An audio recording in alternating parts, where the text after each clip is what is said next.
जंगल के एक कोने में एक गुफा थी, जिसमें एक बहादुर बाघिन रानी अपने दो नन्हे बच्चों के साथ रहती थी। रानी अकेली माँ थी। जंगल की क्रूर दुनिया में उसे न केवल शिकार ढूंढना होता था, बल्कि अपने बच्चों को हर खतरे से बचाना भी होता था। कुछ दिनों से जंगल में अजीब घटनाएं हो रही थीं। जानवर गायब हो रहे थे, पेड़ों पर खरोंचों के निशान दिख रहे थे और रात को अजीब सी आवाजें गूंजती थीं। रानी ने महसूस किया कि कोई रहस्यमयी शिकारी उनके इलाके में घुस आया है। वो न तो इंसान था, न ही कोई जानवर जैसा आम शिकारी। उसकी चाल इतनी चुपचाप थी कि शिकार को कुछ समझ आने से पहले ही सब खत्म हो जाता। एक रात जब रानी शिकार पर निकली थी, उसने अपनी गुफा से कुछ ही दूरी पर जमीन पर खून के छींटे देखे। उसका दिल जोर जोर से धड़कने लगा। वो तुरंत वापस भागी, लेकिन उसके बच्चे सुरक्षित थे। पर गुफा के बाहर मिट्टी पर ताजे पंजों के निशान थे, जो किसी बाघ के नहीं थे। ये बड़े थे और पंजों के साथ नुकीले नाखूनों के गहरे निशान भी थे। ये किसी काली छाया के थे, जिसे जंगल के बूढ़े जानवर एक पौराणिक डरावनी शक्ति कहते थे। रानी ने उस रात अपने बच्चों को गुफा में छिपा दिया और खुद सारी रात पहरा देती रही।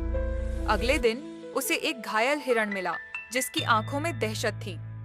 मरते मरते उसने एक दिशा की ओर इशारा किया। रानी ने उसी दिशा में जाना तय किया। ये जंगल का वो हिस्सा था जहाँ कोई नहीं जाता था, काली घाटी। काली घाटी में घना कोहरा और सन्नाटा था। वहाँ की हवाएं भी ठंडी और भारी लग रही थीं। रानी हर कदम सोच समझकर रख रही थी। तभी एक जोरदार गुर्राहट हुई और एक परछाई पेड़ों के पीछे से कूदकर सामने आई। ये एक बेहद विशाल और काले रंग की शेरनी थी, जिसकी आंखें सुर्ख लाल थीं और शरीर पर कई पुराने जख्मों के निशान थे। यही थी काली छाया, जंगल की भूतहा कहानी का असली रूप। काली छाया ने रानी पर हमला किया। रानी ने भी हार नहीं मानी। दोनों बाघिनें जंगल की मिट्टी में लिपट गईं। पंजों की मार, दांतों की चुभन और गुर्राहटों से जंगल गूंज उठा, लेकिन काली छाया ज्यादा ताकतवर थी। रानी जमीन पर गिर पड़ी, लेकिन तभी उसे याद आया कि उसके बच्चे उसका इंतजार कर रहे हैं। एक अंतिम ताकत जुटाकर रानी ने अपनी पूरी ताकत से पंजा चलाया और काली छाया की आंख पर वार किया।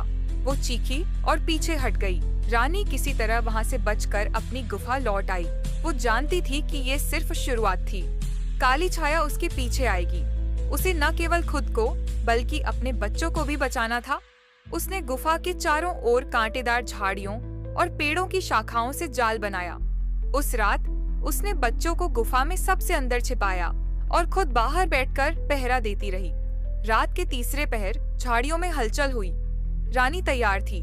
काली छाया धीरे धीरे गुफा की ओर बढ़ रही थी, पर इस बार रानी ने अपनी कमजोरी को ताकत बना लिया था। जैसे ही काली छाया आगे बढ़ी, वह कांटों में फंस गई। रानी ने झपट्टा मारा और उसकी गर्दन पकड़ ली। दोनों फिर से भिड़ गए, लेकिन इस बार रानी की रणनीति काम आई। उसने काली छाया को खाई की ओर खदेड़ा और आखिरी छलांग में उसे धक्का दे दिया। सुबह की पहली किरण के साथ जंगल में शांति लौट आई।